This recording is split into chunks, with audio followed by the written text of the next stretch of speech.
All right, just like I promised, this is the video about who should initiate, the woman or the man? Come on, y'all. Let's talk about this.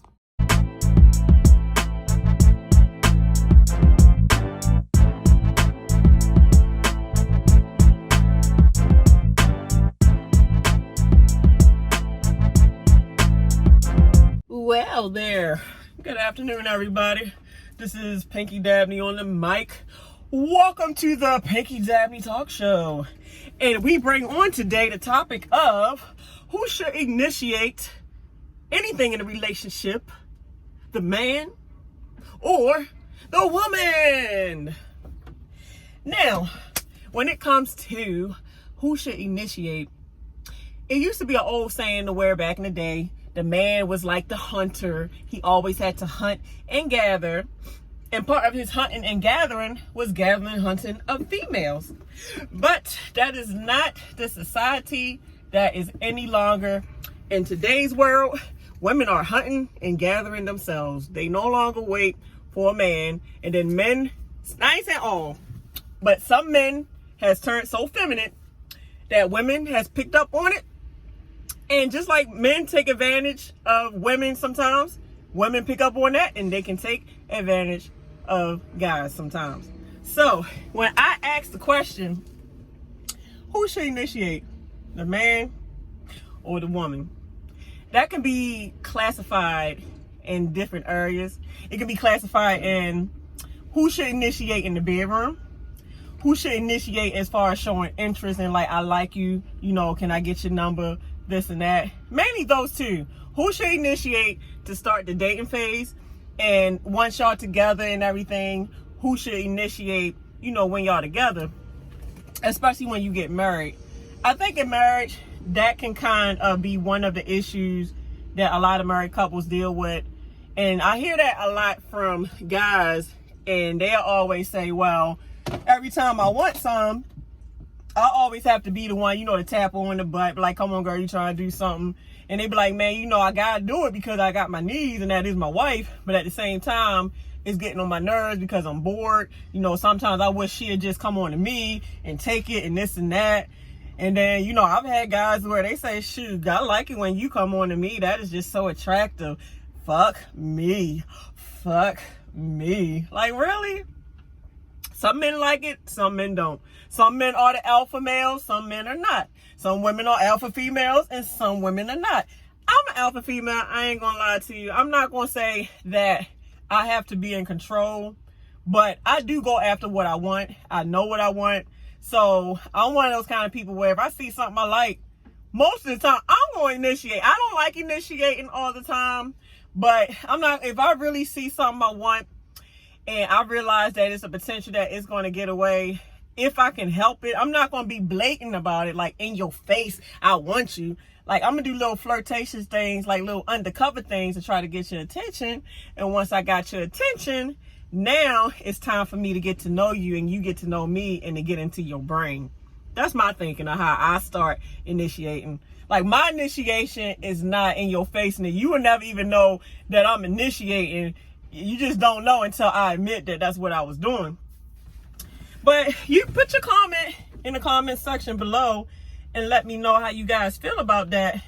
Because some guys, from the comments I'm reading, some guys still don't respect a woman that is comfortable in her sexuality. They really don't. Because just from looking at some of the messages on my videos, and I rewatched the videos just to make sure I wasn't inappropriate. And I wasn't. And some of these guys come at you just because you talking about the topic, even though it's not in a crazy way, but they probably just so used to not seeing women that express themselves about it to where they don't know how to accept it. And I have got it to the point where guys say, man, you're weird. You know, I mean, I've seen some women like you, but for the most part, you're different. I ain't never seen women that's so straight to the point, that's just so blunt. That's what I'm saying. Like, that's why I'm keeping it 100. What you see with me is what you get. I'm not going to sugarcoat nothing. I'm not going to sit here and play no games. Either you want me or you don't. So, what you think? Who should initiate? And to be honest, who should initiate? I don't really think that falls on any specific answer, because you got so many different cultures, you got so many different perspectives, you got so many different beliefs that it's to each his own. So maybe if you a guy and you open to a woman showing that she's into you, and some men find that to be a compliment, because some guys be feeling like they don't really be feeling their best, and sometimes to have a woman that, you know, comes to you first and let you know that she's trying to date you, or she think you just so handsome, or she think you sexy, that kind of boosts a man up, like, wow, I ain't know I still had it. Yeah, I got it, y'all. But like I said, the marriage thing is the hardest part, because let's just say y'all been together for 10, 15, 20, shit, even 3 years. Over time, things can get old because people are not being spicy anymore. You did everything you had to do to get him or her, but now once y'all got the rings on the finger, y'all no longer being spicy. Y'all no longer doing romance. Y'all no longer having quality conversation or quality time. Y'all probably arguing. Like, I mean, you're not doing anything to where it's like the honeymoon phase anymore. So sometimes the woman could just be plain turned off from the guy because he just gets on her goddamn nerves, and vice versa. Sometimes the man could be turned off from his woman. But I realize, even though a lot of guys, the woman get on their nerves, that don't stop the guy from trying to still get some. Like, he could fucking hate her guts, but because guys just like to have their thing up in something, they still gonna get it if she let them. But I really think it should be 50-50. I really think that in a monogamous relationship, because I'm not talking about freak people that's going around having sex with everybody. I'm talking about people that believe in being with one person and one person only.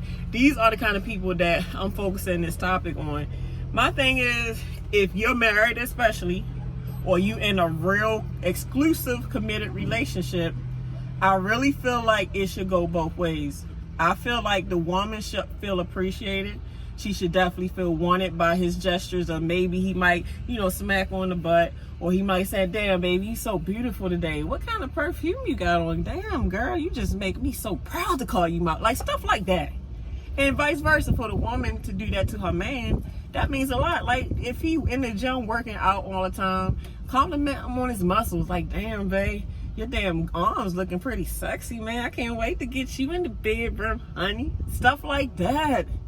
It's stuff like that that can go a long way, even though it's the smallest thing. You'd be surprised how a smallest thing leads to big outcomes. Because when somebody feel appreciated, you make them feel sexy, you make them feel wanted. That is a fulfilling relationship. But the minute that you feel neglected, or you feel like your woman or your man don't want you, that's when the cheating start occurring, or that's when the cheating is about to occur, or that's when he's thinking about it. He might not did it, doing it, but he thinking about it. And why even have your man thinking about that? Why even have your woman thinking about that, when all you gotta do is just put a little bit of verbal work in, or put a little bit of physical work in? Now, my thing is, if you just really don't want your spouse, be honest about that too. If you just really don't want your spouse, what does it hurt to sit down and tell them that? See, so many people play so many games to where they're not initiating it because they really just ain't interested no more. Like, they probably seeing somebody else. Like, they really don't see you like that. So there can be a lot that go behind why either some people will initiate or won't initiate. And sometimes I feel like there's underlying reasons why the other spouse won't initiate. And I feel like some of it could be because they don't love you no more, they don't care for you no more, or maybe they just don't see you as sexy no more, so they don't feel the urge. Or maybe you always was the one to do all the work to where they don't feel the need to do anything, because they know without a shadow of a doubt you're going to come on to them at some point. So sometimes if you want it 50-50 to where you want your share of initiation, pull back. Don't always be so quick to come on to the person or to start stuff. Let people come to you. Let your husband come to you. Let your wife come to you. You know, if you're trying to meet a man, including myself, let the man come to you. Don't go initiating and trying to get his number, or like, God damn, you fun. I remember when I worked for Transforce, right? You know, they had me working at Saddle Creek. So I had to go into the warehouse to get the bills and everything.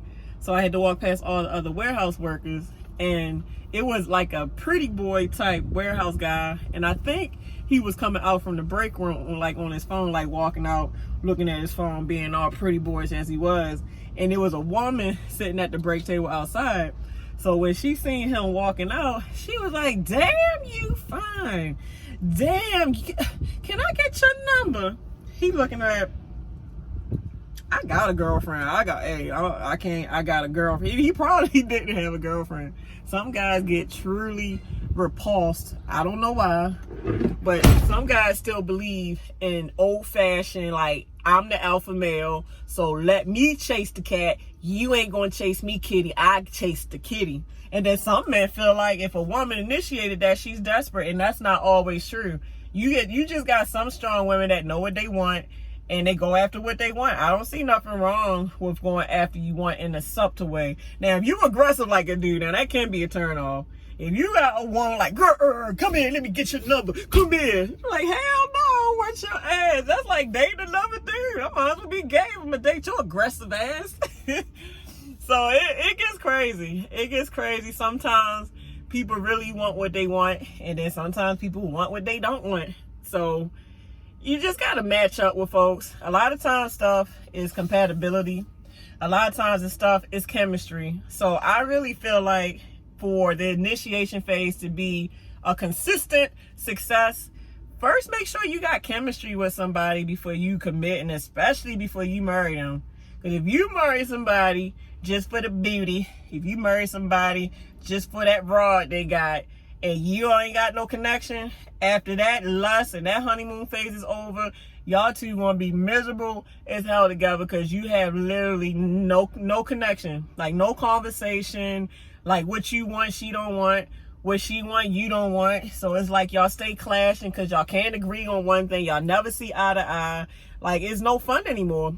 So you just miserable in your marriage because you just seen how beautiful she was at the moment. And then my thing is, when you be together with somebody long enough, over time, people start getting old. So ain't no telling how people gonna age. But what I'm saying is, she ain't gonna be that fine fox she was when you met her 20 years ago. And he ain't gonna be that fine Denzel Washington you met 20 years ago. So, as far as initiating, make sure you got chemistry first. Chemistry.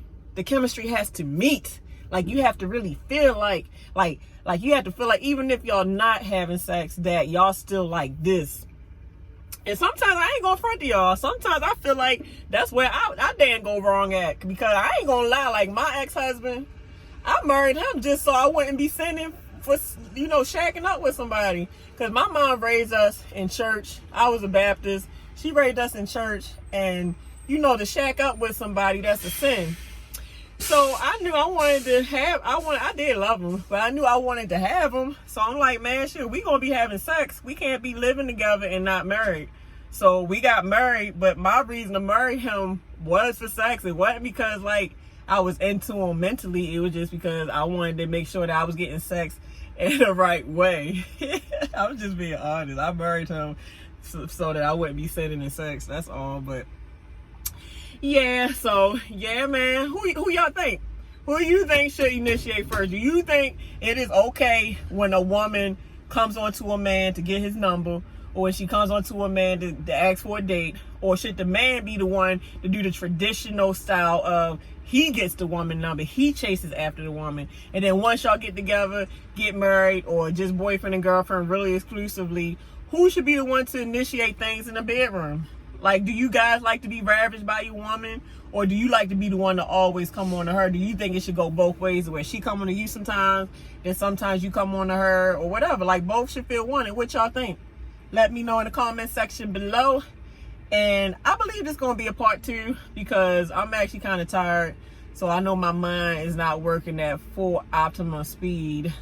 So I hope y'all enjoyed this video. But yeah, I thought about this because it seemed like in majority of my relationships, I'm always the one to damn initiate every damn thing.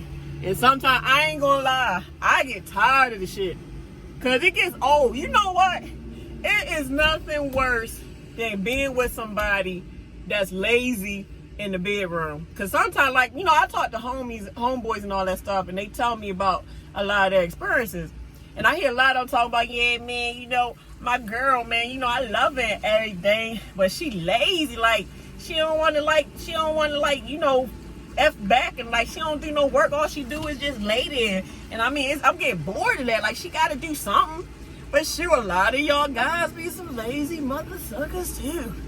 When I tell y'all lazy, it be lazy to where you right. After a while, you like, I don't even want this shit no more because you ain't putting no work in to where I'm getting bored and tired of even dealing with this. Like, it gets boring when the person don't put no work in. They just lay there or stand there or don't put no work in. Like, that shit over time get boring. Like, that you might as well just have a damn toy if you're going to be dealing with a lazy fucker. Literally, a lazy fucker that just lazy. Think you supposed to always do all the work. And wonder why somebody going to cheat on them. Or you wonder why you can't get nobody to be faithful to you. Or you can't get nobody, period. Got to put the work in. If you want a relationship, if you want a marriage, if you want good sex, put the work in. Put the work in. And y'all know I'm a hard worker. I'm a hard worker at every area of my life. So I ain't lazy for nothing. But for some reason, I keep meeting people that is not on my level. They not as hard working as I am. So it is what it is. But y'all have a lovely, lovely day. And y'all get that chemistry and that spice back in y'all relationship and start being lazy fuckers. If you're a lazy fucker, unlazy yourself and fuck the hell out your man. Unlazy yourself and bang that girl back out. Make her know what your name is. And women do the same. Like, what's my mother sucking name? What's my name? You know my name. You better say it. I know this is the weirdest topic, but that's probably why mother suckers keep talking about I'm a MILF and this and that and goddamn, can I meet up with you when you fuck? You know what? I'm gonna say this one last time, and I'm really gonna say this one last time. I don't want none of y'all motherfuckers that's coming at me with these comments on here. I don't want y'all. Just because I'm comfortable to talk about sexual topics don't mean I want none of y'all nasty motherfuckers on here. I don't. If I do want somebody, it ain't gonna be nobody from off of YouTube. And if I do want somebody, it's gonna be a relationship, not no fucking freaks. Just like y'all men be calling women freaks, chicken heads, thoughts, this and that. I don't want no freaky ass dude. Y'all freaks, chicken heads, and thoughts too. I don't want no chicken head ass dude. I don't want no lazy, good for nothing. Like, and like I said, I ain't talk. If this don't apply to you, don't take it offense to it. That's what I'm saying. If what I be talking about, if it does not apply to you, don't take offense to it. So if you trolling with an insult, this must fit your ass. So I don't want none of y'all motherfuckers that keep commenting on this shit. So you can keep commenting. I'm gonna just have to keep spamming and blocking y'all asses. But I'm not on here for that shit, motherfuckers. Leave me the hell alone. But it is what it is. All right, y'all. Y'all have a great day. Time's the essence. I'm making a bad time of it. Sis about to lay her ass down and edit this video. Have a lovely, lovely, great day. Sorry for the cussing, but I still ain't there yet. So deuces.